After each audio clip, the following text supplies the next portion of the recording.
inilah waktunya Engkau mengajar kami ya Tuhan. Mungkin juga Engkau akan menegur kami. Beri kami hati yang sungguh-sungguh terbuka dan merendahkan diri untuk menerima ajaran Tuhan. Biar kami menjadi bijaksana. Biar kami juga bisa menjalani hidup kami seperti yang Tuhan inginkan. Tuhan, pada sore hari ini berbicaralah kepada kami sekali lagi. Biarlah kami terus bertumbuh dalam firman Tuhan, terus dikuatkan, diarahkan, dibimbing dan dituntun oleh Engkau. Sehingga perjalanan iman kami ke depan, kami sungguh-sungguh menjadi kemuliaan bagi Tuhan. Kami semua Kau urapi, termasuk hamba-Mu, dan setiap firman Tuhan yang kami bicarakan adalah kebenaran yang berasal dari Tuhan. Dalam nama Yesus yang punya firman kami berdoa.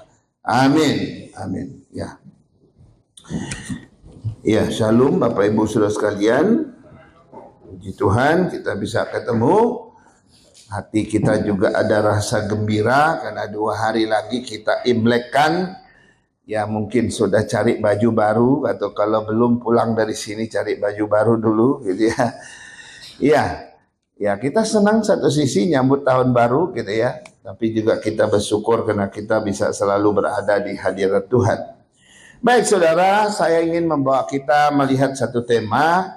Iman yang dewasa tidak mudah berubah arah ya. Tidak mudah berubah arah.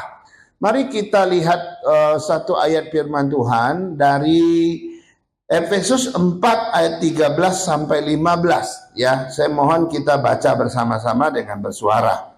Efesus 4 ayat 13 sampai 15 ya. Semua membaca 2 3. Sampai kita semua telah mencapai kesatuan iman dan pengetahuan yang benar tentang anak Allah, kedewasaan penuh dan tingkat pertumbuhan yang sesuai dengan kepenuhan Kristus, sehingga kita bukan lagi anak-anak yang diombang-ambingkan oleh rupa-rupa angin pengajaran, oleh permainan palsu manusia dalam kelicikan mereka yang menyesatkan. Dengan teguh berpegang kepada kebenaran, di dalam kasih kita bertumbuh di dalam segala hal ke arah Dia, Kristus yang adalah kepala. Ya, saudara, ayat-ayat ini ditulis oleh Rasul Paulus ketika dia dalam penjara. Nah, waktu itu dia dalam penjara di Roma, lalu dia menulis surat ini kepada jemaat di Efesus, saudara ya. Ada 3 masalah yang terjadi di Efesus sebetulnya. Yang pertama, mereka sedang bergumul soal ajaran sesat. Ajaran sesat menyerang yang namanya jemaat di Efesus, sehingga mereka itu diombang-ambingkan oleh angin pengajaran, katanya di situ ya. Pergumulan kedua adalah perbedaan dan perpecahan antara orang Yahudi dan non-Yahudi. Rupanya di Efesus itu ada sebagian orang Yahudi, ada sebagian orang non-Yahudi. Nah, perbedaan konsep, perbedaan cara berpikir, budaya membuat mereka mau pecah, saudara. Yang kedua, ada pengaruh budaya kafir dari kota Efesus itu sendiri. Nah, saudara harus tahu bahwa kota Efesus itu penuh dengan penyembahan berhala, bahkan pusat daripada penyembahan berhala. Akibatnya, saudara, banyak merusak moral ya daripada jemaat di Efesus. Nah, akibat dari 3 masalah ini, saudara, jemaat di Efesus itu, saudara, akhirnya mohon maaf saja, mereka tidak bertumbuh. Mereka susah bertumbuh dalam iman. Yang kedua, mereka tidak bisa menjadi dewasa dalam iman.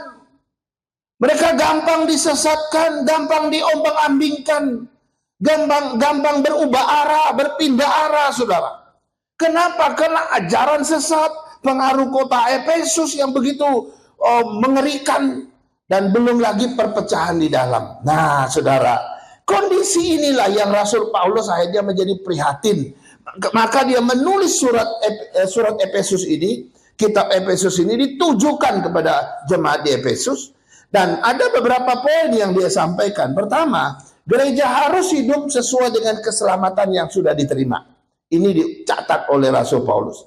Yang kedua, kesatuan gereja itu harus dijaga dalam keberagamannya. Memang tidak bisa dipungkiri bahwa ada keberagaman di dalam gereja, tapi harus dijaga katanya ya. Yang ketiga, jemaat harus bertumbuh menjadi dewasa dalam iman. Jemaat nggak boleh di jalan di tempat saja, tapi harus bertumbuh. Kemudian gereja harus dilindungi dari ajaran palsu, pengaruh-pengaruh budaya. Nah, saudara ya, jadi sebentar lagi kita Imlek gitu ya, mesti lihat mana yang masih ada paham-paham yang bertentangan dengan iman, ya jangan kompromi ya. Kalau enggak ya jangan dilakukan gitu ya. Gereja harus terlindungi dari ajaran-ajaran palsu.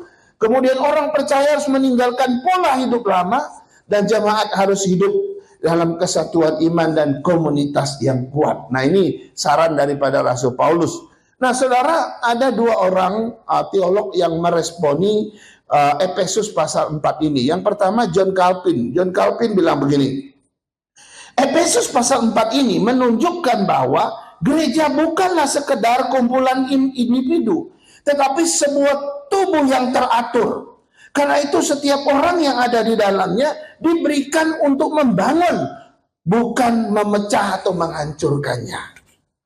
Jadi ini respon daripada John Calvin. Lalu orang yang kedua yang bernama Lloyd Jones ya, dia berkata begini, Efesus 4 ini adalah blueprint ilahi tentang bagaimana gereja harus bertumbuh dewasa, baik secara iman maupun secara pengajaran, sehingga setiap orang di dalamnya tidak berubah arah. Jadi dia memandang bahwa kita itu harus harus bertumbuh dewasa baik di dalam iman dan pengajaran, sehingga kita tidak mudah berubah arah. Ini bahasa daripada Lloyd Jones gitu ya. Nah, saudara, memang ada dua jenis iman di dalam gereja, saudara. Tapi sebenarnya ini bukan digolongkan sebagai jenis yang berbeda-beda, enggak.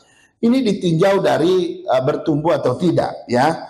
Ada iman yang belum dewasa, tapi ada iman yang sudah dewasa, puji Tuhan. Selalu ada dua model iman ini, saudara ya. Selalu juga ada dua kelompok orang Kristen. Ada orang Kristen yang imannya sudah matang, sudah dewasa, tapi masih ada juga orang percaya yang imannya masih belum dewasa, belum matang.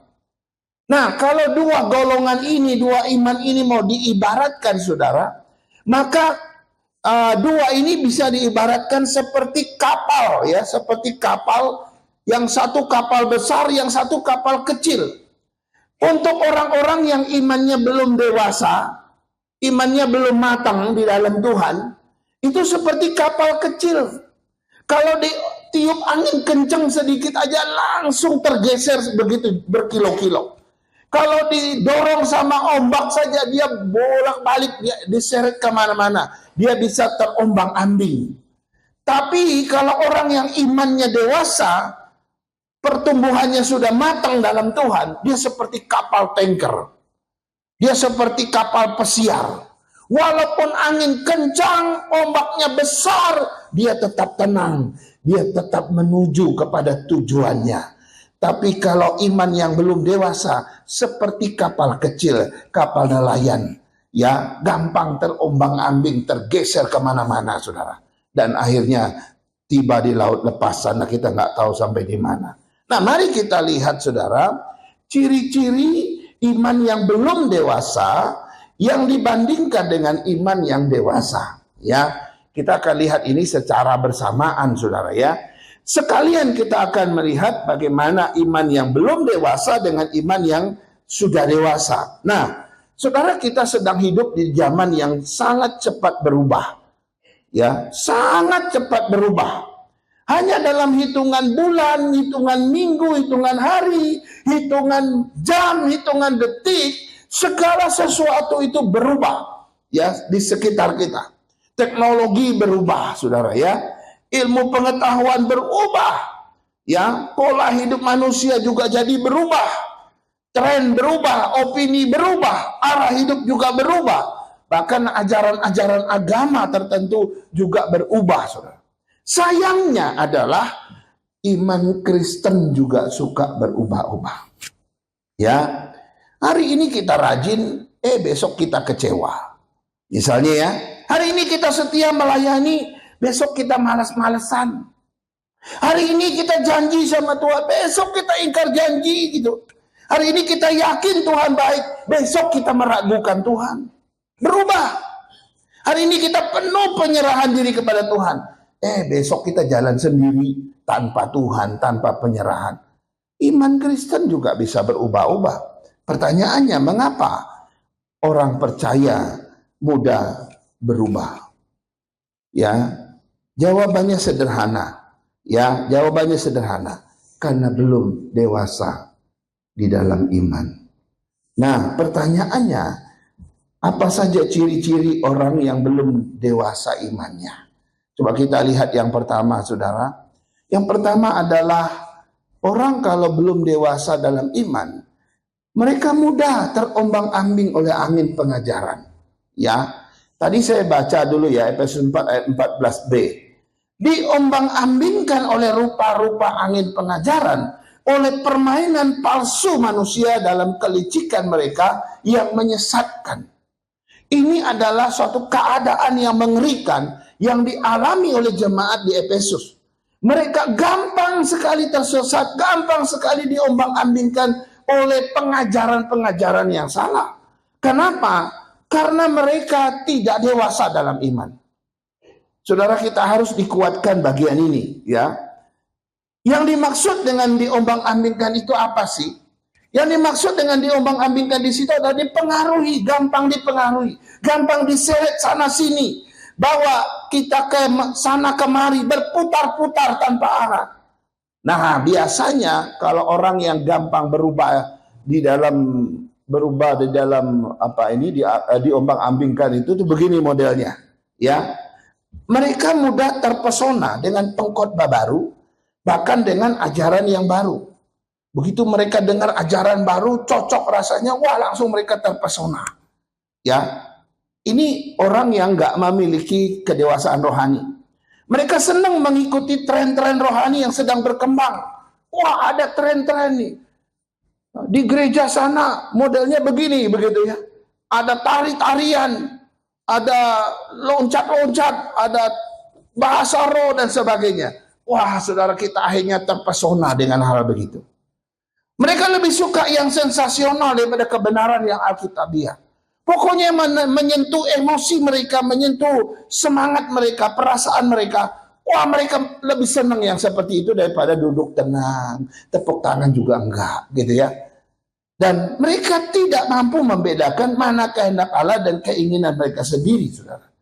Ini adalah biasanya orang yang mudah diombang-ambingkan, saudara, ya. Jadi orang-orang yang mudah diombang-ambingkan itu seperti orang yang belum memiliki pondasi yang kuat di dalam iman, bahkan juga secara doktrinal, ya. Nah, beda dengan orang yang dewasa iman. Orang yang dewasa iman ini kebalikan dari ini, saudara. Mereka tidak mudah diombang-ambingkan oleh apapun. Mereka nggak mudah dipengaruhi, nggak mudah diseret sana sini, nggak mudah dibawa kemana-mana, nggak mudah berputar-putar arah. Kenapa, saudara? Karena iman mereka sudah berakar di dalam Kristus. Wow, luar biasa. Karena iman mereka sudah berakar di dalam Kristus. Itu iman yang dewasa. Sekarang kita lihat yang kedua. Ya, yang kedua adalah orang yang imannya belum dewasa, itu imannya yang masih bergantung pada perasaan atau emosi. Ini penting ya. Iman mereka itu masih bergantung pada perasaan atau emosi. Nah, iman yang bergantung pada perasaan itu atau emosi itu begini, saya kasih lihat di sini ya. Kalau iman kita masih bergantung pada perasaan kita atau emosi kita, orang-orang itu akan mengalami perasaan seperti ini. Mereka merasa Tuhan dekat hanya ketika hati mereka terharu. Saya ulangi kalimat ini penting, saudara. Mereka merasa Tuhan itu dekat dengan mereka hanya ketika hati mereka terharu. Saudara lagi ibadah misalnya, atau mendengar musik gitu ya. Wah, musik itu menyentuh hatimu. Langsung kamu netesin air mata. Langsung kamu bilang, aduh saya dekat dengan Tuhan, Tuhan rasanya dekat dengan saya. Dia ukur dari mana? Dari hatinya yang terharu sampai netesin air mata. Kalau tidak terharu, tidak netesin air mata, dia gak rasa dekat dengan Tuhan. Ini ciri iman yang bergantung pada perasaan atau emosi. Yang kedua, mereka merasa diberkati hanya ketika keadaan kita lancar. Keadaan mereka lancar. Jadi mereka merasa Tuhan memberkati saya. Kenapa? Wah, coba lihat bisnis saya lancar, sekolah anak-anak saya lancar, masa depan mereka lancar, masalah saya beres. Sehingga mereka merasa, wah semua ini merasa Tuhan memberkati mereka ketika keadaan semuanya lancar. Tapi ketika keadaan mereka semuanya seret, nggak lancar, ya lalu mandek gitu ya. Apa yang terjadi? Mereka nggak merasa diberkati oleh Tuhan. Hati-hati ya, ini iman yang bergantung pada emosi atau perasaan. Yang berikut, yang ketiga, mereka merasa dikasihi oleh Tuhan, dicintai oleh Tuhan, hanya ketika doa mereka dijawab. Wah, kalau doa mereka dijawab, mereka merasa Tuhan mencintai mereka. Mereka merasa Tuhan begitu mengasihi dan peduli sama mereka. Tapi begitu doa mereka tak kunjung dijawab, mereka merasa Tuhan tidak mengasihi dan tidak mencintai mereka. Hati-hati dengan iman yang bergantung pada emosi kayak begini. Yang berikut, mereka merasa Tuhan dekat dengan mereka hanya ketika terjadi keajaiban atau mujizat.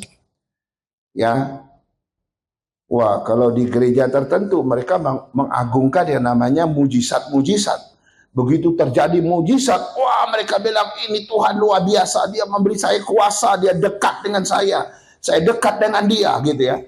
Tapi kalau tidak terjadi mujizat, biasa-biasa saja begitu ya, hidupnya juga datar-datar saja, nggak ada keajaiban apapun, dia merasa jauh dari Tuhan.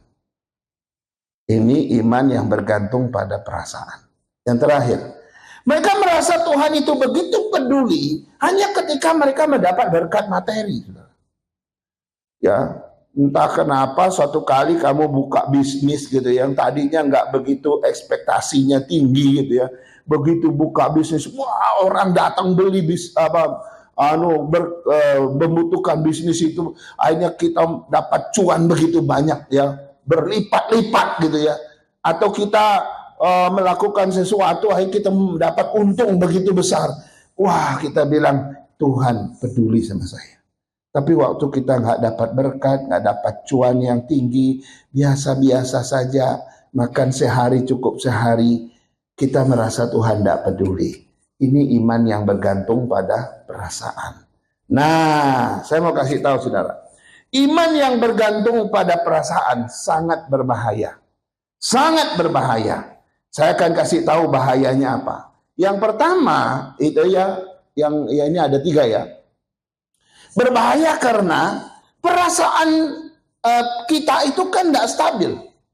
Perasaan kita itu kan tidak stabil, nggak sifatnya menetap gitu ya. Bayangkan kalau iman kita ditopang sama perasaan kita, ditopang sama emosi kita yang gampang berubah-ubah. Begitu perasaanmu berubah, emosimu berubah, imanmu juga bisa berubah. Mengerikan loh saudara. Saudara, ada satu ibu, dia ikut retret. Waktu dia ikut retret, dia nangis terseduh-seduh, merasakan jamahan Tuhan di retret itu. Baru setelah seminggu, 2 minggu sudah pulang dari retret, dia bertanya sama pendetanya, Pak Pendeta, Tuhan mengasihi saya nggak sih? Rupanya dia mulai meragukan Tuhan. Hanya dalam kenyataan hidup dia, dengan waktu di retret itu berbeda sekali. Waktu di retret, dia merasa Tuhan begitu peduli sama dia, Tuhan begitu memperhatikan dia, Tuhan menjamah dia, dia menyentuh hatinya. Baru seminggu 2 minggu kemudian kenyataan dan realitas hidupnya begitu susah.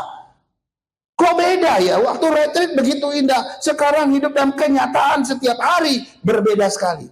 Dan di sini dia meragukan Tuhan. Ya, kenapa? Perasaannya yang berubah, imannya jadi ikut berubah. Mengerikan loh saudara. Ya. Yang kedua, karena ya Kenapa berbahaya? Karena ya menggantikan otoritas firman Tuhan dengan otoritas emosi. Artinya apa? Yang menjadi standar ukuran, yang menjadi ukuran utama itu adalah emosi, perasaan, bukan iman kita. Kalau emosi, perasaan menjadi ukuran utama, itu artinya apa? Firman Tuhan dihakimi oleh perasaan kita. Harusnya firman Tuhan yang menghakimi perasaan kita. Saya ulangi ya. Ini harus pelan-pelan di sini. Firman Tuhan justru dihakimi, dinilai oleh perasaan kita. Tuhan dinilai berdasarkan suasana hati kita. Kebenaran tunduk pada emosi kita. Ini mengerikan, saudara. Harusnya kan firman Tuhan yang menilai perasaanku, menilai emosiku, benar atau tidak. Ini emosiku, perasaanku yang menilai firman, menilai Tuhan, menghakimi kebenaran. Mengerikan, saudara. Kalau dia lagi moodnya jelek, dia akan bilang firman Tuhan jelek. Kalau moodnya lagi kacau, dia bilang kebenaran itu nggak benar. Karena dia menilai setiap kebenaran, menilai firman Tuhan, bahkan menilai Tuhan berdasarkan perasaannya. Wah, ini mengerikan, saudara. Berbahaya sekali. Yang ketiga, orang yang menjadikan perasaan itu jadi iman bergantung pada perasaan itu, mereka akan menjadikan pengalaman rohani itu sebagai berhala. Saudara, saya pernah lihat orang rajin sekali ke gereja, tapi ini mohon maaf di gereja karismatik ya, rajin sekali. Ya, setelah saya mendengar sharingnya dari teman yang sering ikut itu, rupanya di gereja itu dia selalu merasa lega katanya. Kalau di rumah enggak, di tempat kerjaan dia enggak bisa merasakan begitu. Kenapa kalau di gereja hati saya lega, tenang, damai, dia bilang. Kedengarannya sih enggak salah ya. Orang datang ke gereja lega, tapi ke rumah dia pusing, tempat kerjaan dia pusing. Tapi kalau ke gereja dia tenang. Rupanya kalau ke gereja itu ya mereka bisa menangis, menumpahkan perasaan mereka, menangis ketika mendengar firman Tuhan, mendengar musik yang begitu bagus. Perasaan mereka terus disentuh, terus diangkat dengan musik yang begitu bagus. Musik membuat mereka merinding, khotbah membuat mereka menangis, suasana ibadah membuat mereka menggetarkan hati mereka. Nah, situasi seperti ini membuat perasaan mereka menjadi memuncak pada emosi, lalu mereka nangis, mereka terharu, mereka macam-macam responnya. Pulang dari gereja, mereka rasa lega sekali. Tapi begitu sampai di rumah, masalah kan tetap masalah. Tidak ada masalah yang selesai gara-gara ke gereja. Pusing lagi, saudara. Berat lagi hidupnya. Saudara, capek orang hidup kayak begini. Kenapa? Karena imannya bergantung pada suasana hatinya, emosinya, dan perasaannya. Ya, beda saudara ya. Beda kalau orang yang mengerti firman Tuhan. Oke, dia bisa rasa terharu di gereja, dia bisa neteskan air mata. Mungkin dia alami itu karena dia ada emosi. Tapi waktu pulang, dia sadar, dia menghadapi masalah, problem dan sebagainya. Dia tetap tenang, dia tetap damai, dia tetap sukacita. Itu beda. Itu orang yang dewasa iman, saudara. Nah, jadi padahal kehadiran Tuhan itu tidak ditentukan oleh intensitas emosi kita. Tidak ditentukan oleh perasaan kita. Kehadiran Tuhan itu nggak ditentukan oleh itu. Sehingga mereka merasa, wah kalau di gereja ini saya merasa mendapatkan Tuhan itu hadir. Perasaan kita tidak menentukan intensitas, tidak menentukan kehadiran Tuhan. Kehadiran Tuhan itu atas kehendak dan kedaulatan Dia. Di luar daripada perasaan saya. Ciri-ciri orang yang imannya bergantung pada perasaan. Coba kita lihat ya. Ini menarik ya.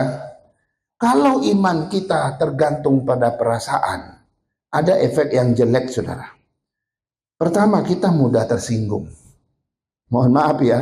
Ini mengoreksi kita semua termasuk saya. Ya. Coba kalau kamu taruh imanmu berdasarkan pada perasaanmu, pada emosimu, kamu akan mudah tersinggung. Yang kedua, mudah merasa tidak diberkati. Karena ketika perasaanmu tidak disentuh oleh Tuhan, kamu langsung merasa kayaknya Tuhan tidak memberkati saya hari ini. Atau kehidupan doamu tergantung pada mood kamu. Kalau rasanya moodnya lagi baik, kamu doa gitu ya. Begitu moodnya lagi jelek, nggak mau doa. Nah saudara, mengerikan loh iman yang bergantung pada perasaan. Semua ditentukan emosi kita, semua ditentukan oleh perasaan kita. Kita rajin ibadah saat suasana menyenangkan. Tapi malas ibadah, mohon maaf ya, saat ibadah suasananya biasa-biasa saja. Kita mengukur iman dari apa? Dari tangisan kita, keharuan kita, perasaan kita. Dan mohon maaf juga, kita sering mendengar orang, aku rasa nggak diberkati di gereja ini, akhirnya pindah ke gereja lain. Karena merasa apa? Ya karena merasa tidak diberkati. Jadi kalau orang ngomong sama kita, saya merasa nggak diberkati dalam ibadah ini orang yang imannya bergantung pada perasaan. Bapak Ibu sudah tahu rahasianya.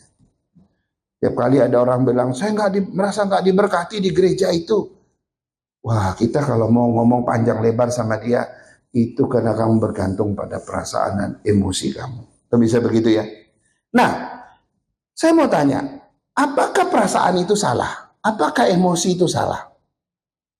Kalau kita belajar Alkitab, perasaan emosi itu tidak salah sebetulnya. Itu bukan dosa juga. Ya, karena Tuhan yang ciptakan perasaan dan emosi kita. Itu bukan dosa. Itu juga tidak salah.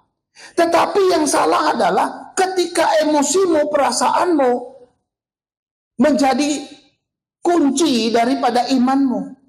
Harusnya imanmu yang menentukan perasaanmu, bukan perasaanmu yang menentukan imanmu. Jadi dalam hal ini, emosi kita cuma jadi penumpang. Kalau itu ibarat mobil, perasaan kita, emosi kita cuma jadi penumpang yang duduk di kursi belakang. Drivernya itu adalah firman Tuhan, iman kita dengan firman Tuhan. Kemudinya itu adalah bukan perasaan kita, tapi itu adalah firman Tuhan dan Roh Kudus. Itu beda, saudara. Nah, beda dengan orang yang imannya dewasa. Iman mereka tidak bergantung pada perasaan, pada emosi. Enggak. Iman mereka bergantung pada firman Tuhan. Yang menjadi driver, kemudi dan supir dalam perjalanan iman mereka adalah firman Tuhan dan Roh Kudus, bukan emosi mereka. Coba lihat ya, berbeda sekali. Cara kita bergumul sungguh-sungguh supaya iman kita jangan ditentukan oleh perasaan atau emosi kita. Sekarang kita lihat yang ketiga. Iman yang belum dewasa, iman yang belum matang. Biasanya mereka akan mudah kecewa dan tersinggung. Ini sedikit diangkat daripada poin yang kedua tadi ya. Ada beberapa sebab orang mudah kecewa dan tersinggung, saudara ya. Saya munculkan di sini. Yang pertama, itu karena pusat hidupnya masih aku. Yang aku itu egoku gitu ya. Bukan Kristus. Yang menjadi pusat hidup itu adalah ego saya, bukan Kristus. Yang masih aku, bahasa aku itu egoku gitu ya. Jadi orang yang pusat hidupnya masih aku gitu ya, bukan Kristus. Nah, biasanya mereka itu gampang sekali ya merasa sensitif ya. Mereka merasa sensitif ya. Kalau diperlakukan orang tidak adil sedikit mereka bisa marah. Ya, mereka marah ketika hak mereka dilanggar, tidak dihargai atau mungkin tidak dipedulikan gitu ya. Nah, selama ego itu masih duduk di sini yang menjadi pusat hidup dia gitu ya, dia gampang kecewa. Dia juga gampang tersinggung. Yang kedua, yang membuat orang gampang kecewa dan tersinggung sebagai ciri orang yang belum dewasa, itu karena identitasnya belum kuat di dalam Kristus. Kita sudah lama ikut Kristus, belum tentu identitas kita kuat, saudara ya. Ini penting ya. Kalau kita masih gampang kecewa, gampang tersinggung, ya karena kita nggak dihargai mungkin ya, nggak dipuji, nggak diapresiasi, nggak di apa begitu ya. Itu tandanya identitas kita itu masih lemah, belum kokoh. Padahal identitas orang percaya itu tidak ditentukan oleh penerimaan orang terhadap kita. Ini harus dimengerti. Orang terima nggak terima kita, nggak ada hubungannya identitasku di dalam Kristus. Ya kan? Tapi identitas kita ya yang lemah kayak begini ini itu karena tidak berakar di dalam Tuhan. Ya maka harga diri kita bergantung pada respon orang. Kalau orang responnya baik kepada kita, suka puji kita, kemudian hormati kita, wah kita merasa punya identitas harga diri yang baik, yang kuat. Tapi begitu orang menolak kita, mengecewakan kita, mereka tidak hormat kita, nggak apresiasi kita, harga diri kita langsung rasa jatuh gitu. Nah, ini bahaya. Itu tanda tidak dewasa dalam iman. Dan identitasmu belum kuat di hadapan Tuhan. Ya. Yang ketiga, yang bisa membuat orang mudah kecewa dan tersinggung karena ekspektasi atau harapan terlalu tinggi pada manusia. Saudara, mohon maaf ya, salah satu ciri iman yang belum matang, yang belum dewasa, mereka biasanya selalu menaruh ekspektasinya tinggi sekali. Tinggi sekali, saudara. Harapan mereka tinggi sekali. Baik kepada Tuhan, kepada gereja Tuhan, pada hamba Tuhan juga mungkin, kepada para pelayan, bahkan kepada jemaat. Nah, kalau kita lihat, saudara, gereja-gereja di dalam Alkitab, gereja-gereja pada zaman mula-mula, abad mula-mula, saudara, sampai pada zaman-zaman abad yang berikutnya itu, kalau kita lihat, tidak ada gereja yang sempurna. Nggak ada gereja yang sempurna. Semua gereja punya kelemahannya masing-masing. Semua gereja punya persoalan dan pergumulannya masing-masing. Kita lihat aja jemaat Korintus misalnya. Jemaat ini paling banyak diberikan karunia rohani oleh Tuhan. Banyak sekali karunia rohani di jemaat Korintus. Tetapi di jemaat Korintus juga paling banyak konflik. Ada golongan Paulus, golongan Apolos, golongan Simon, ada golongan Kristus. Pecah mereka, berantem mereka. Jadi semua gereja di dalam dicatat dalam Alkitab pun begitu tidak sempurna. Harusnya sampai sekarang pun kondisi ini menjadi pergumulan yang sama setiap gereja.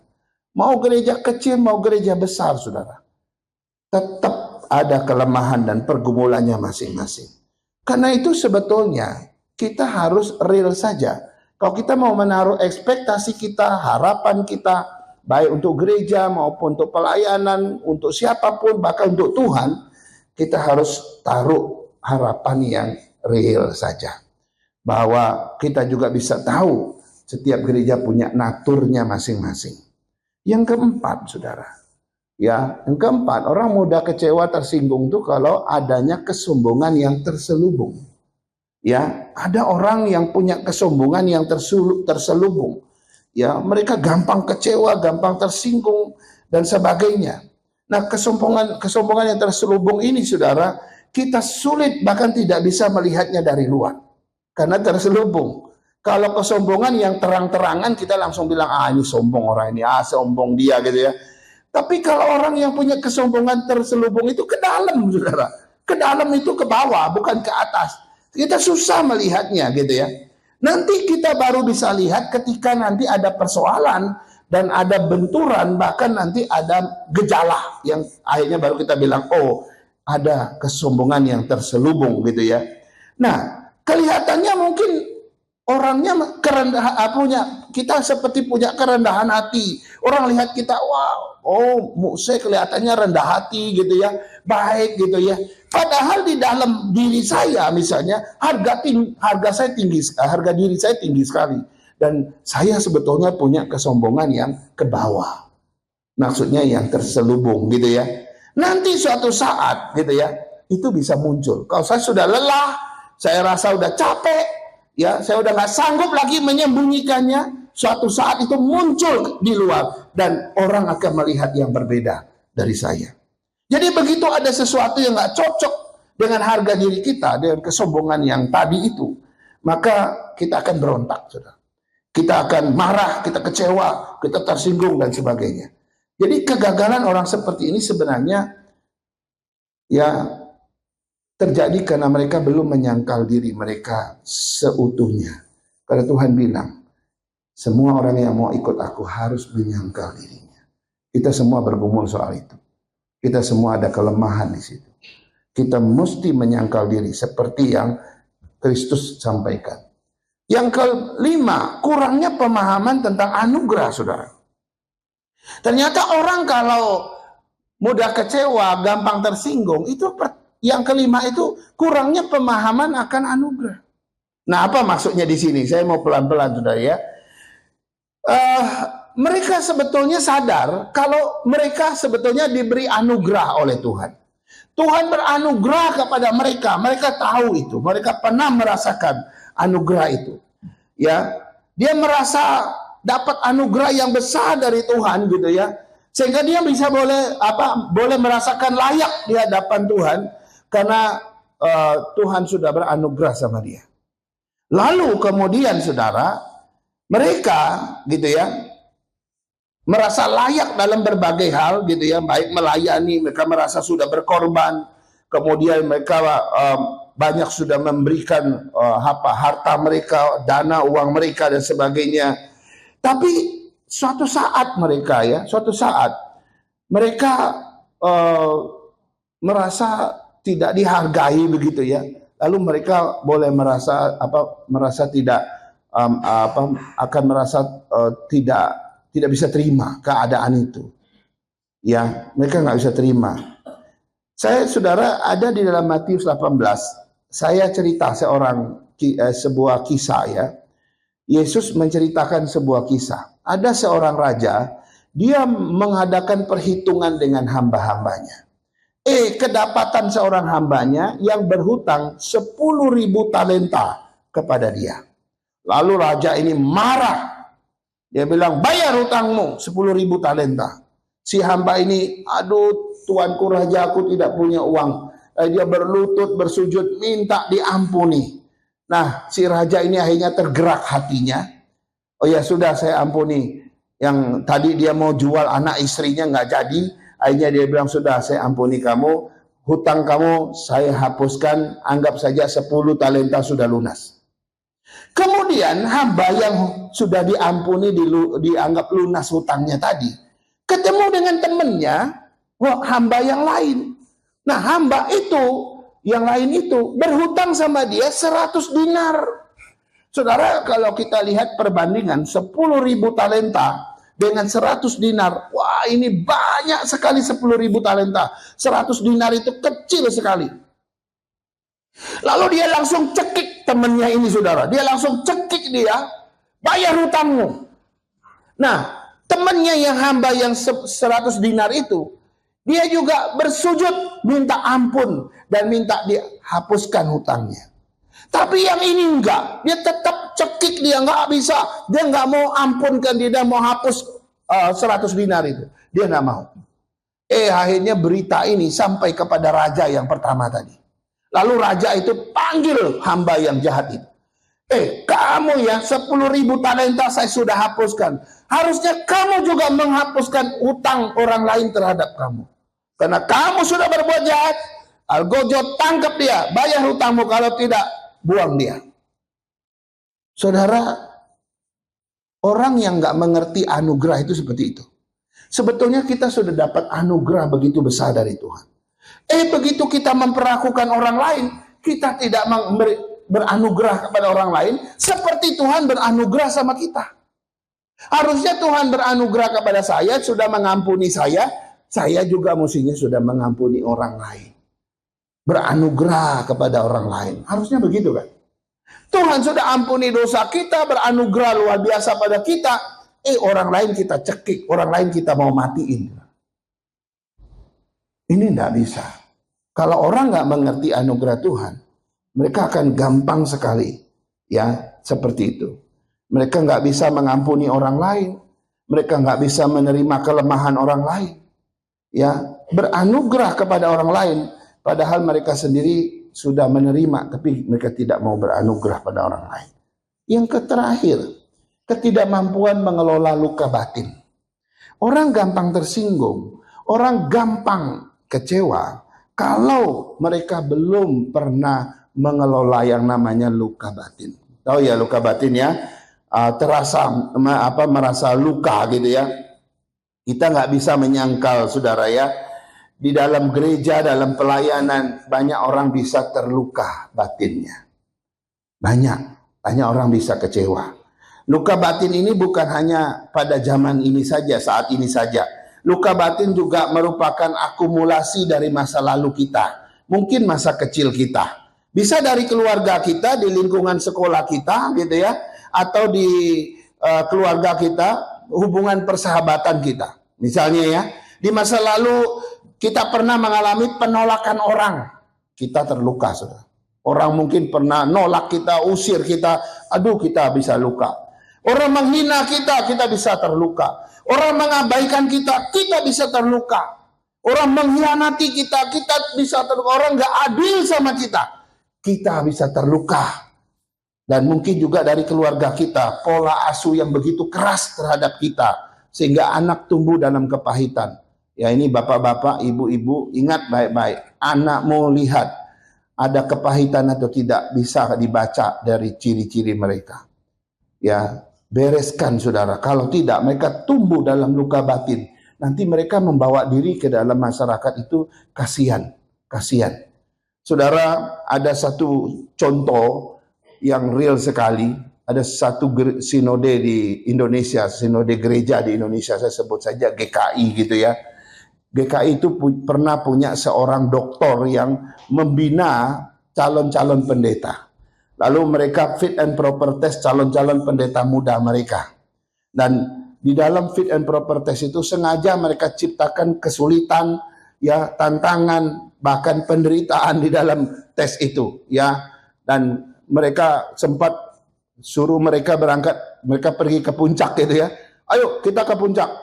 Waktu sampai di puncak, besoknya dompet mereka dikumpulin, HP mereka diambil, ya, uang mereka semuanya diambil, cuma kasih baju kaos yang ada di badan. Lalu mereka bilang, saya tidak mau tahu, kalian berangkat dari sini, kita ketemu di gereja kita di Semarang. Bayangkan, mereka tidak ada uang, terus gimana caranya? Cari loh gimana caranya. Kalau bisa telepon anakmu antar uang, ya sudah berangkat dengan, pokoknya sengaja dipersulit, saudara. Nanti ketemu di Semarang 2 hari 3 hari lagi, saudara, mereka udah bau, nggak mandi, sampai di sana baru dikumpulin gitu. Nah, yang saya mau ceritakan bagian yang ini, saudara. Lalu mereka disuruh diskusi gitu ya, suruh rapat gitu ya. Waktu mereka rapat diskusi gitu ya, si pendeta senior ini selalu memperhatikan. Di dalam rapat dan diskusi itu ada orang yang dikit-dikit marah, dikit-dikit tersinggung, dikit-dikit mengkritik, menjatuhkan orang gitu ya. Dikit-dikit menghakimi temannya gitu ya. Lalu tidak mau menerima pendapat orang lain, merasa pendapatnya yang paling benar gitu ya. Lalu selalu berasumsi negatif di dalam rapat itu. Lalu seringkali terjadi overthinking, itu overthinking ya. Kemudian sering membaca motif orang lain tetapi salah. Nah, kayak begini apa yang terjadi, saudara? Pendeta tua ini akan panggil mereka, sini kamu, gitu kan? Kamu ada apa? Ya, lalu dikonseling, dicari tahu. Ternyata, saudara, calon hamba Tuhan, calon pendeta itu ada luka batin yang belum dibereskan dari sejak kecil. Dia nggak senang sama bapaknya, dia benci bapaknya. Sampai bapaknya meninggal pun dia nggak mau lihat mayat bapaknya. Dia kebencian inilah dia hidupi terus, sehingga kalau dia dalam berorganisasi, dia modelnya seperti itu, saudara. Mengerikan, saudara. Luka batin itu bisa menyebabkan orang gampang kecewa dan tersinggung. Ya. Nah, berbeda dengan orang yang dewasa iman. Orang yang dewasa iman nggak mudah kecewa, nggak mudah tersinggung. Kenapa? Karena yang menjadi pusat hidup mereka itu Kristus, bukan egonya lagi. Ya, yang kedua, mereka memahami betul arti anugerah atas hidup mereka. Mereka nggak salah lagi. Mereka tidak lagi memiliki kesombongan yang terselubung. Mereka juga tahu takaran ekspektasi mereka terhadap Tuhan, terhadap gereja, hamba Tuhan, jemaat, pelayanan dan sebagainya. Dan yang menarik, mereka sudah tidak ada lagi yang namanya luka batin. Sehingga apa? Mereka terus bertumbuh jadi baik. Luar biasa, saudara. Sekarang kita lihat yang keempat. Ciri yang keempat, orang yang tidak dewasa dalam iman biasanya tidak tahan dalam proses dan penderitaan. Ini menarik ya. Kalau engkau belum dewasa iman, kau pasti nggak tahan dalam yang namanya proses. Kau pasti nggak tahan dalam yang namanya tantangan, pencobaan, ya penderitaan, pasti. Ya, kenapa orang yang belum dewasa nggak tahan di dalam proses dan penderitaan? Jawabannya sederhana. Yang pertama adalah ini dia, karena ia masih berorientasi pada kenyamanan, bukan pada pembentukan. Ya, orang kalau nggak tahan proses dan tidak tahan dengan penderitaan, itu karena dia masih berorientasi pada kenyamanan, bukan pada pembentukan dia. Iman yang belum dewasa sering berpikir Tuhan itu seperti ini. Kalau iman belum dewasa, mereka selalu bilang, punya konsep begini, oh Tuhan itu adalah Tuhan yang selalu memberi solusi kok. Oh Tuhan itu Tuhan yang selalu penolong instan kok. Oh Tuhan itu adalah penghapus masalah kok. Pemberi kemenangan kok. Kedengarannya nggak salah ya. Tapi menganggap bahwa kita selalu enak kalau kita ikut Tuhan, ini yang mengerikan, saudara. Pokoknya bagi mereka ikut Tuhan itu pasti nyaman, pasti lancar, pasti nggak ada masalah. Itu bagi mereka. Mereka lupa, nah ini di sini masalahnya. Mereka lupa kalau Tuhan itu mengutamakan proses. Mereka lupa kalau Tuhan itu mengutamakan pembentukan, saudara. Mereka lupa itu. Tanpa proses maka iman kita nggak mungkin jadi dewasa. Tanpa pembentukan yang menyakitkan maka tidak ada yang namanya kedewasaan iman. Nggak ada, saudara. Yang kedua, karena ia salah memahami penderitaan tersebut. Orang nggak tahan dalam proses dan penderitaan. Yang kedua itu karena mereka salah mengerti penderitaan. Mereka pikir penderitaan itu terjadi di luar otoritas Tuhan. Kalau mereka menderita, waduh ini kayaknya Tuhan sudah tinggalkan saya ini. Kayaknya Tuhan sudah pergi jauh dari saya. Kenapa dia biarkan saya menderita? Dia pikir penderitaan itu terjadi di luar otoritas Tuhan. Kesalahan konsep seperti ini, saudara, bisa membuat orang tidak tahan dalam penderitaan. Ya, mereka merasa Tuhan itu sudah lupa mereka, pergi meninggalkan mereka. Ya, padahal di balik penderitaan itu Tuhan punya agenda. Matius 8 ayat 28, Roma 8 ayat 28 bilang apa? Sebab kita tahu Allah turut bekerja dalam segala sesuatu untuk mendatangkan kebaikan bagi mereka yang mengasihi Dia. Kalau Tuhan izinkan penderitaan, pencobaan, yakinlah Tuhan punya agenda di dalamnya. Tuhan punya tujuan di dalamnya. Dan setiap kali Tuhan mau membentuk kita dalam memproses kita, Dia pakai pencobaan, Dia pakai penderitaan, Dia pakai tantangan, tekanan hidup, Dia pakai semua. Dengan itu kau akan menjadi lebih baik dan menjadi lebih kuat di hadapan Tuhan. Ini yang menarik, saudara. Yang ketiga, karena karakternya belum teruji. Ya betul, kalau orang tidak tahan dalam proses dan penderitaan, itu karena karakternya belum teruji, saudara. Iman yang dewasa itu enggak lahir dari kenyamanan, enggak. Iman yang dewasa itu lahirnya dari mana? Dari tekanan, tantangan, kesulitan, penderitaan, dan pencobaan, saudara. Tadi kita sudah baca juga di bagian yang lain ya. Tanpa pencobaan, kesetiaan kita belum terbukti. Kesetiaanmu belum terbukti. Motivasi belum disaring. Ketulusan hatimu belum terlihat. Kalau kau belum selesai diproses. Ya. Karena itu, waktu Dia membiarkan kita diproses, maka Dia sedang melahirkan ketekunan dalam diri kita. Karena penderitaan itu melahirkan ketekunan, gitu kan, sampai nanti melahirkan pengharapan. Jadi wajar kalau orang nggak tahan proses, nggak tahan penderitaan, karena karakternya belum teruji. Nah, beda dengan orang yang dewasa iman. Orang yang dewasa iman, saudara, ya, mereka tahan dalam proses apapun, dalam penderitaan apapun, dalam pencobaan apapun. Mereka tidak berorientasi pada kenyamanan, tapi pada pembentukan. Mereka mengerti betul tekanan, tantangan, penderitaan, dan pencobaan itu adalah cara Tuhan membuat mereka lebih baik dan lebih kuat. Selain itu, orang yang dewasa iman, karakter mereka sudah teruji. Wow.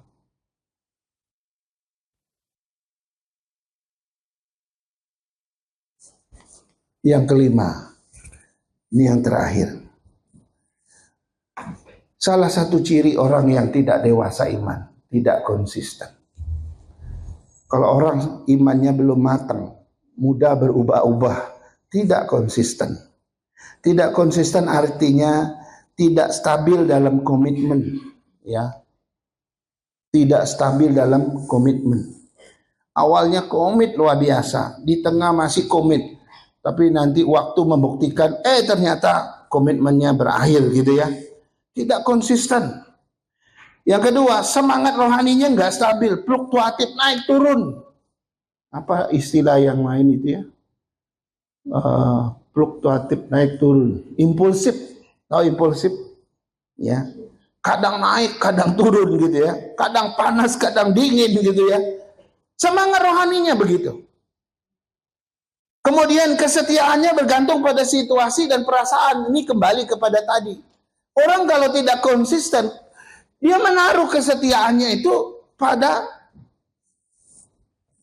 situasi dan perasaannya. Kalau situasi baik, setia luar biasa. Perasaannya lagi enak, wah. Tapi kalau perasaan udah buruk gitu ya, situasi juga sudah buruk gitu ya, akhirnya udah kesetiaan tidak lagi ada. Dan yang kedua, mereka mudah atau gampang berubah arah. Nah, iman yang seperti ini disebut iman musiman. Iman situasional yang belum matang dan belum dewasa. Berbeda dengan orang yang sudah dewasa iman. Mereka akan selalu konsisten dan tetap konsisten dalam situasi apapun. Komitmen mereka tetap stabil, semangat rohani mereka tetap stabil. Kesetiaan mereka tidak tergantung pada perasaan, tidak tergantung pada situasi di sekitar mereka. Dan mereka tidak mudah berubah arah. Mereka akan hidup dalam konsisten, sama seperti Kristus konsisten terhadap mereka. Saudara, saya berharap kita terus berjuang dalam iman kita. Memang tidak mudah, tidak gampang, ya. Tapi inilah tantangan iman. Kalau saudara berpikir ikut Tuhan itu nyaman, enak, semua lancar, saudara itu keliru besar. Karena Alkitab tidak mengajarkan begitu. Kita ikut Tuhan, ada banyak proses yang berat kita alami. Ada banyak tantangan, kesulitan, tekanan hidup, penderitaan dan pencobaan. Sebab itulah satu-satunya cara untuk Tuhan membentuk kita lebih baik dan lebih kuat. Saudara, kita bergumul di hadapan Tuhan, bertanggung jawab terhadap iman kita. Iman sudah dianugerahkan Tuhan. Iman sudah ditaruh di Tuhan dalam hati kita.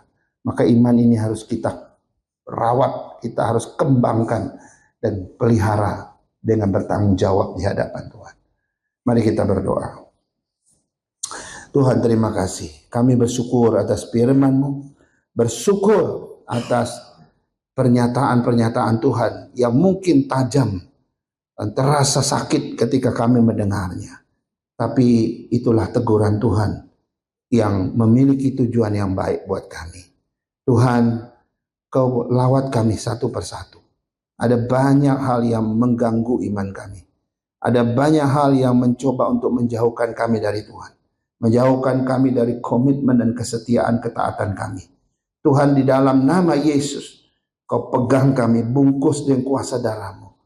Dan jadikan kami anak-Mu yang taat senantiasa pada Tuhan. Dewasakan iman kami, matangkan hari demi hari. Lewat proses-proses yang mungkin tidak mudah, tapi kematangan kedewasaan iman pada akhirnya kami dapatkan. Terima kasih Tuhan.